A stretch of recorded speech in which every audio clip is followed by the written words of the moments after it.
Hi friends, CP Tamilarasi சீரியலை பற்றி தான் நம்ம இந்த வீடியோக்குள்ளே நம்ம பார்க்க போகிறோம். வாங்க நம்ம வீடியோக்குள்ளே போகலாம்.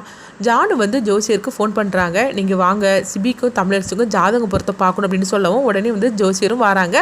அப்போ ஜோசியர் வந்து அவங்களுக்கு ஃபோன் வரவும் ஃபோன் பேசுகிறதுக்காக வெளியே வரும்போது அமுதா வந்து ஜோசியரை சந்திக்கிறாங்க. இங்கே பாருங்கள், அதாவது என் பொண்ணுக்கும் சிபிக்கு தான் ஜாதகம் பொருத்தம் இருக்குன்னு சொல்லணும் அப்படின்னு சொல்லிட்டு அவங்க சொல்லவும் உடனே ஜோசியர் சரி அப்படிங்கிறாங்க. அப்போ வந்து கொஞ்சம் பணத்தை கொடுக்கவும் உடனே ஜோசியர் அந்த பணத்தை வாங்கிக்கிட்டு நீங்கள் சொல்கிற மாதிரிக்கே செஞ்சிருது அப்படிங்கிறாங்க. அவங்க போனதுக்கு அப்புறமா பார்க்கும்போது அவங்க சமயுக்தா தான் வராங்க. அவங்க வந்து சொல்லிட்டு இருக்கிறாங்க, இங்கே பாருங்க, எனக்கும் சிபிக்கும் தான் ஜாதகம் பொருத்தம் பார்க்கறதுக்காக உங்களை கூப்பிட்டுருக்குறாங்க. அதனால ஜாதகம் பொருத்தம் இருந்தாலும் இல்லாட்டாலும் சரிதான், ஆனால் இருந்ததுன்னு சொல்லிக்கிட்டு நல்லாவே அளந்து விடணும், அதுக்கு உங்களுக்கு பணம் தரேன், இதை மாதிரிக்கு நீங்கள் சொல்லிடணும் அப்படிங்கவும் உடனே வந்து அவரும் சரி அப்படிங்கிறாங்க. அடுத்து பார்த்தோம்னா ஜோசியர் வராங்க.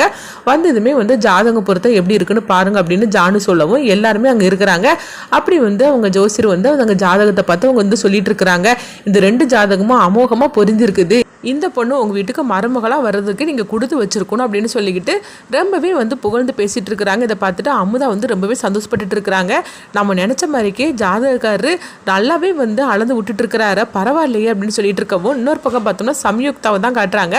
அப்போ சம்யுக்தா நினைக்கிறாங்க, பரவாயில்லையே, கொடுத்த காசுக்கு மேலையெல்லாம் நம்மளை புகழ்ந்து தள்ளிட்டு இருக்கிறாரு, இவருக்கு இன்னும் கொஞ்சம் கூட பணத்தை கொடுக்கலாம் போலுக்கு அப்படின்னு சொல்லிட்டு அவங்க நினச்சிட்டு இருக்கவும் அடுத்ததாக பார்த்தோம்னா கடைசியில் ஜோசியர் வந்து அவங்க சொல்லி முடிக்கிறாங்க, சிபிக்கும் தமிழரசிக்கும் ஜாதக பொறுத்த அந்த அளவுக்கு இருக்குது, நீங்கள் உடனே கல்யாணத்துக்கு ஏற்பாடு பண்ணிடலாம் அப்படிங்கவோ இப்படி சொன்னதுமே அவங்க அதிர்ச்சி அடைகிறாங்க. அப்போ சம்யுக்தா சொல்கிறாங்க, என்னங்க இப்படி சொல்லிட்டு இருக்கிறீங்க, நான் தான் அந்த பொண்ணு, அப்படி இருக்கும்போது நீங்கள் எதுக்காக தமிழரசி ஜாதகத்தை பார்த்தீங்க அப்படின்னு சொல்லும் போது ஏன் ஜாதகத்தை தான் நீங்கள் பார்க்கணும் அப்படிங்கிறாங்க. அதே நேரத்தில் அமுதாவும் சொல்லிட்டு இருக்கிறாங்க, என் பொண்ணோட ஜாதகத்தை அங்கே வச்சிருக்கிறேன், என் பொண்ணோட ஜாதகத்தையும் பாருங்க அப்படின்னு சொல்லவும் உடனே ஜானுவை ஜோசியர் பார்க்கும்போது சரி அதையும் பார்த்துருங்க அப்படிங்கிறாங்க. 2 ஜாதகத்தையும் பார்த்துட்டு ஜோசியர் சொல்கிறாங்க, இந்த 2 ஜாதகத்தையுமே நீங்கள் வந்து தொற்ற கூட செய்திடாதீங்க, பொருத்தமே கிடையாது, இவங்களை மட்டும் நீங்கள் கல்யாணம் பண்ணி வச்சுட்டீங்கன்னா அவ்வளோதான், குடும்பமே நாசமாகி போயிடும் அப்படின்னு சொல்லவும் இது கிட்டதுமே வந்து அமுதாவும் சமீதாவும் அதிர்ச்சி அடைகிறாங்க.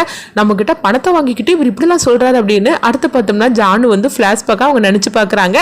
அப்போ ஜோசியர்கிட்ட வந்து தமிழரசியோட ஜாதகத்தை கொடுக்குறாங்க, சிபிக்கும் தமிழுக்கு தான் கல்யாணம் பண்ணணும்னு சொல்லிட்டு நினச்சிருக்கிறேன், இதில் என்ன இருக்குதோ நீங்கள் அப்படியே சொல்லுங்கள் அப்படின்னு ஜானு வந்து சொல்லவும் அதை வந்து ஃப்ளாஷ்பேக்காக நினச்சி பார்த்துட்டு இருக்கிறாங்க. இதை நினச்சி அவங்க சிரிச்சிட்டு இருக்கவும் அப்போ ஜோசியர் வந்து சொல்கிறாங்க, இவங்க 2 பேருக்கும் நல்ல ஜாதகம் புரிஞ்சிருக்குது, நீங்கள் கல்யாணத்துக்கு ஏற்பாடு பண்ணுங்கம்மான்னு சொல்லிட்டு அவங்க கிளம்பி வெளியே வரவும் ஜோசியர் வெளியே வந்ததுமே பார்க்கும்போது சமயுக்தாவும் அவங்க அமுதாவும் வந்து ஜோசியரை வந்து அவங்க கேட்குறாங்க, என்னங்க பணத்தை நாங்கள் கொடுத்தோம், நீ என்னன்னா வந்து இந்த மாதிரிக்கு தமிழோட ஜாதகத்தை பற்றி இப்படி பேசிகிட்டு இருக்கிறீங்க அப்படின்னு சொல்லி கேட்டுட்டு இருக்க, என்னது பணத்தை கொடுத்தீங்களா, நான் உங்ககிட்ட பணத்தையே நான் வாங்கலையே, நான் உங்களை சொன்னப்போ தான் பார்த்தது கூட கிடையாது அப்படிங்கவோ என்னையா விளையாடிட்டு இருக்கிறியான்னு சொல்லி கேட்டுட்டு இருக்கும்போது இங்கே பாருங்க, நான் என்ன சொன்னாலும் பழிச்சிரும், அதனால 2 பேரும் ஒழுங்கு மரியாதையே போயிருங்க, அப்படி இல்லைன்னா உங்களுக்கு வந்து நான் சாபம் கொடுத்துரும் அப்படின்னு சொல்லவும் 2 பேருமே பயந்து போய் நின்றுட்டு இருக்கிறாங்க. உடனே ஜோசியர் வந்து சொல்கிறாங்க, 40 வருஷமாக ஜானு அம்மாவுக்கு நான் தான் வந்து ஜாதகம் எல்லாமே வந்து இங்கே நான் பார்த்து சொல்லிட்டு இருக்கிறேன், என்கிட்டயே அவங்க வேலையை காட்டுறீங்க அப்படின்னு சொல்லிக்கிட்டு ஜோசியர் போகவும் அடுத்தவங்க பார்க்கும்போது வந்து தமிழோட அம்மாவை தான் காட்டுறாங்க. அப்போ வந்து அம்மு வந்து ரொம்பவே சோகத்தோடு இருந்துட்டு இருக்கவும் அங்கே முத்தம்மா வராங்க.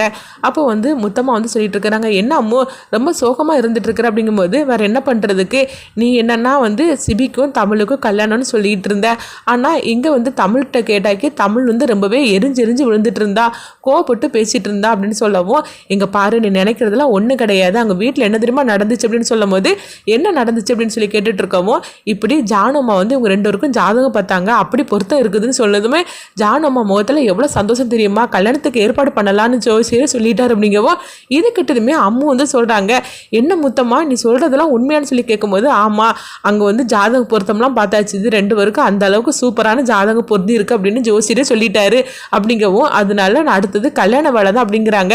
ஆனால் தமிழ் வந்து இதில் பிடி கொடுக்காமல பேசிகிட்டு இருக்கிறா அப்படிங்கும்போது அவள் சின்ன பொண்ணு தானே, அதெல்லாம் சரிப்பட்டு வருவா அப்படின்னு சொல்லிட்டு போகவும் சரி நான் வார அம்மு இதை சொல்லிட்டு போகலான்னு தான் நான் வந்தேன் அப்படிங்கிறாங்க. அடுத்ததுங்க பார்த்தோம்னா வந்து ஜானுவை தான் காட்டுறாங்க. அப்போ தமிழ் வந்து வேலையெல்லாம் செஞ்சுட்டு இருக்கும்போது உடனே வந்து ஜானு வந்து அவங்க தமிழுக்கு மோர் கொண்டு கொடுக்குறாங்க, இதை குடிச்சிட்டு வேலையை பாரு தமிழ் அப்படிங்கவும் உடனே தமிழும் சிரிச்சுக்கிட்டு அப்போ வந்து அவங்க மோரை குடிக்கிறாங்க. குடிச்சதுன்னு சொல்கிறாங்க, எல்லா வேலையும் வந்து கரெக்டாக இருக்கான்னு சொல்லி பார்த்து செக் பண்ணிட்டு இருந்தேன், எல்லாம் கரெக்டாக இருக்குது, நான் ஆஃபீஸுக்கு தான் உனக்கு கிளம்பணும் அப்படின்னு சொல்லவும் அப்போ வந்து அங்கே சிபியை தான் காட்டுறாங்க. சிபி வந்து இவங்க 2 பேரும் பேசிட்டு இருக்குதா அவங்க பார்க்குறாங்க. உடனே எரிச்சலோட போகவும் அப்போ ஜானு வந்து சிபியை பார்க்குறாங்க, ஏன் சிபி இந்த மாதிரிக்கு இருந்துட்டு இருக்கான்னு தெரியலையே, அவன் வந்து தமிழ் மேலே எவ்வளோ அன்பாக இருந்துட்டு இருந்தான், இப்போ என்னன்னா திடீர்னு பழைய மாதிரிக்கு மாறிட்டானே, சரி எல்லாம் போக போக சரியாகும் அப்படின்னு சொல்லிட்டு இருக்கவும் அடுத்ததாங்க பார்க்கும்போது சிபி கிட்ட வந்து அவங்க சமயுக்தா ரொம்ப நெருக்கமாக இருந்து பேசிட்டு இருக்கிறாங்க. அப்போ வெண்பா வந்து அதை பார்த்து ரொம்பவே எரிச்சலோடு இருக்கிறாங்க. இது ஏன் அப்படிலாம் இருந்துட்டு இருக்காலே தெரியல, இவ வந்து இப்படி இருக்கிறத பார்க்கும்போது எவ்வளோ எரிச்சலாக இருக்குது அப்படின்னு சொல்லிட்டு இருக்கும் போதே அடுத்துதான் வந்து சமயுக்தா அடுத்த ஒரு நாடகத்தை போடுறாங்க. அப்போ ஒருத்தவங்களுக்கு ஃபோன் பண்ணுறாங்க, இங்கே பாரு நான் சொன்ன மாதிரிக்கு நீ கிளம்பி வா, இதுதான் சரியான நேரம் அப்படின்னு சொல்லவும் உடனே அவங்களும் சரி அப்படிங்கிறாங்க. அடுத்தது அவங்க வந்து தமிழ் வந்து அவங்க ஆபீஸ்க்கு போறதுக்காக வெளியே வராங்க. அப்ப எதிர்க்க வந்து ஒரு கார் வருது ஜானு வீட்டுக்கு. உடனே என்னது புதுசா இருக்குது, யார் வராங்க அப்படின்னு சொல்லிக்கிட்டு தமிழ் வந்து பார்த்துட்டு இருக்கும் போதே கார்ல வந்து இறங்குறாங்க. அது வேற யாரும் இல்லை, ஏற்கனவே தமிழுக்கும் அவங்க முறை பையனுக்கும் கல்யாணம் நடக்கிறதா இருந்தது. அதுக்கப்புறமா வந்து சொத்து எல்லாமே போனதுக்கு அப்புறமா தமிழை கல்யாணம் பண்ண மாட்டேன்னு சொல்லிட்டு போனாங்களோ முறை பையன், அவங்க தான் வந்து இறங்குறாங்க. அவங்கள பார்த்ததுமே தமிழ் அப்படியே அதிர்ச்சி அடைகிறாங்க. அப்போ உடனே அவர் சிரிச்சுக்கிட்டே வரவும், என்ன தமிழ், என்ன நீ கொஞ்சம் கூட எதிர்பார்க்கவே இல்லை அப்படின்னு சொல்லிட்டு இருக்கிறாங்க. சமயுக்தா வந்து ஒருத்தவங்களுக்கு ஃபோன் பண்ணி நீ உடனே வான்னு சொல்லி கூப்பிட்டாங்களா, அது அநேகமாக இவங்களையா தான் இருக்கும் போலுக்கு. அடுத்தது பார்த்தோம்னா அவங்க தமிழ்கிட்ட வந்து அவங்க கேட்டுட்டு இருக்கிறாங்க, என்ன தமிழ், என்னை எதிர்பார்க்காதனால ஷாக்கிங்காக இருக்குது அப்படிங்கும்போது நீ எதுக்காக இங்கே வந்த, உன் முகத்திலே நான் முழிக்க தயாராக இல்லை அப்படின்னு சொல்லவும், என்ன தமிழ் இப்படிலாம் என் மேலே கோவப்படலாமா, நான் உன்னுடைய முறை பையனாகும் அப்படின்னு சொல்லும் போது அதெல்லாம் முடிஞ்சு எவ்வளோ நாள் ஆச்சுது, நீ எதுக்காக இங்கே வந்திருக்கிற அப்படிங்கும்போது என்ன பேசிட்டு இருக்கிற, நான் எதுக்காக வந்தேன்னு சொல்லி இப்படி கேட்டுட்டு இருக்கிறேன், உன்னை பார்க்கறதுக்காக தான் வந்தேன் அப்படிங்கிறாங்க. உன்னை பார்க்கறதுக்கு நான் விரும்பவே இல்லை அப்படின்னு சொல்லிட்டு தமிழ் வந்து அங்கேருந்து அவங்க வீட்டுக்கு போகவும் அப்போ அவங்க பின்னாடியே வந்து அவங்களும் வராங்க. அப்போ வந்து தமிழ்கிட்ட வந்து அம்மா வந்து கேட்டுட்டு இருக்கிறாங்க, என்ன தமிழ் ஆபீஸுக்கு கிளம்பலையா, உனக்கு எல்லாம் சாப்பாடு எடுத்து வச்சிருக்கிறேன் பாரு, சாப்பிட்டுட்டு கிளம்பு அப்படிங்கும்போது அப்போ தமிழ் வந்து கோபத்தோட வந்து உட்காருதாங்க. என்னாச்சு தமிழ், ஏதாவது பிரச்சனை அப்படின்னு சொல்லி கேட்டுட்டு இருக்கவும் உடனே பார்க்கும்போது அங்கே வந்து தமிழை கல்யாணம் பண்ணுறதுக்காக இருந்தாங்களா அந்த முறை பையன் தான் அங்கே வீட்டுக்குள்ளே வராங்க. அவங்கள பார்த்ததுமே அம்மா அதிர்ச்சி அடைகிறாங்க. எதுக்காக வந்திருக்கிறான்னு தெரியலன்னு சொல்லிட்டு அவங்க அதிர்ச்சி அடைகிறாங்க. ஆனாலும் வந்து அதை வெளிக்காட்டிக்காம வாப்பா அப்படின்னு சொல்லி கூப்பிடவும், இவன்ட்டு எதுக்குமா நீ பேசிகிட்டு இருக்கிற அப்படின்னு சொல்லிட்டு இருக்கும்போது, என்ன தமிழ் இப்படிலாம் கோவப்பட்டு பேசலாமா, நீ கொஞ்சம் அமைதியாரு அப்படின்னு சொல்லிட்டு இருக்கும்போது, பரவாயில்ல நீங்களாவது என்கிட்ட பேசினீங்களே, தமிழ் தான் என் மேலே கோவமாக இருந்தால் பரவாயில்ல, நீங்களாவது பேசினீங்களே, எனக்கு அது வரைக்கும் சந்தோஷம் தான் அப்படிங்கிறாங்க. உடனே வந்து உட்காரு, உனக்கு காஃபி எடுத்துருவார் அப்படிங்கும்போது அதெல்லாம் எனக்கு ஒன்றும் வேண்டாம் அப்படின்னு சொல்லிட்டு இருக்கவும், ஆமாம் என்ன திடீர்னு இங்கே வந்திருக்குது அப்படின்னு சொல்லி கேட்டுட்டு இருக்கும்போது, அது மட்டும் இல்லாமல் நாங்கள் இங்கே இருக்கிறது உனக்கு எப்படி தெரியும் அப்படின்னு சொல்லி கேட்டுட்டு இருக்கவும், நீங்கள் இங்கே இருக்கிறதெல்லாம் வந்து எனக்கு தெரியாது, நாங்கள் ஒரு வேலையாக வந்தேன், அப்போ தான் வந்து நான் உங்களை பற்றி தெரிஞ்சுக்கிட்டேன், அதனால தான் நான் உங்களை பார்க்குறதுக்காக வந்தேன் அப்படின்னு சொல்லிட்டு ஏதேதோ போய் சொல்லி அவங்க சமாளிக்கவும், அப்போ வந்து உடனே அவர் சொல்கிறாரு, எல்லாம் என்னால் தானே, நான் மட்டும் அன்னைக்கு தமிழ் கழுத்தில் தாலி கட்டி இருந்தோம்னா உங்களுக்கு இன்னைக்கு இந்த நிலமை வந்திருக்காதுல அப்படின்னு சொல்லும் போது, அதெல்லாம் முடிஞ்சு போன விஷயம், அதை பற்றி நீ பேச வேண்டாம் அப்படின்னு அம்மு சொல்லவும், அப்போ உடனே வந்து அம்மா மனசுக்குள்ளே நினைக்கிறாங்க, அது கூட நல்லது தான், அப்படி மட்டும் இல்லைன்னா நான் எங்கள் அம்மாவை சந்திச்சிருக்கவே மாட்டேன் அப்படின்னு சொல்லிட்டு அவங்க மனசுக்குள்ளே நினைக்கவும், அடுத்ததாக பார்த்தோம்னா அவங்க வந்து சொல்கிறாங்க, அத்தை நான் இப்போ ஒரு முடிவு எடுத்திருக்கிறேன், நான் வந்து தமிழை கல்யாணம் பண்ணிக்கலாம்னு சொல்லிக்கிட்டு நான் இருக்கிறேன் அப்படிங்கிறாங்க. இது கிட்டதுமே தமிழும் அதிர்ச்சி அடைகிறாங்க, அதே நேரத்தில் அம்மும் அதிர்ச்சி அடைகிறாங்க.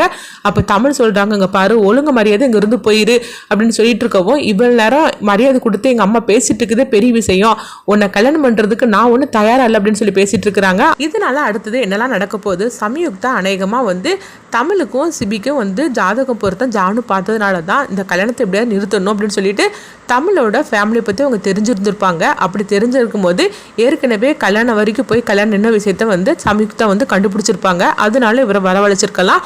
அடுத்ததான் அந்த கதை என்ன மாதிரி கொண்டுட்டு போக போகிறாங்கன்னு சொல்லி நம்மளும் வெயிட் பண்ணி பார்க்கலாம்.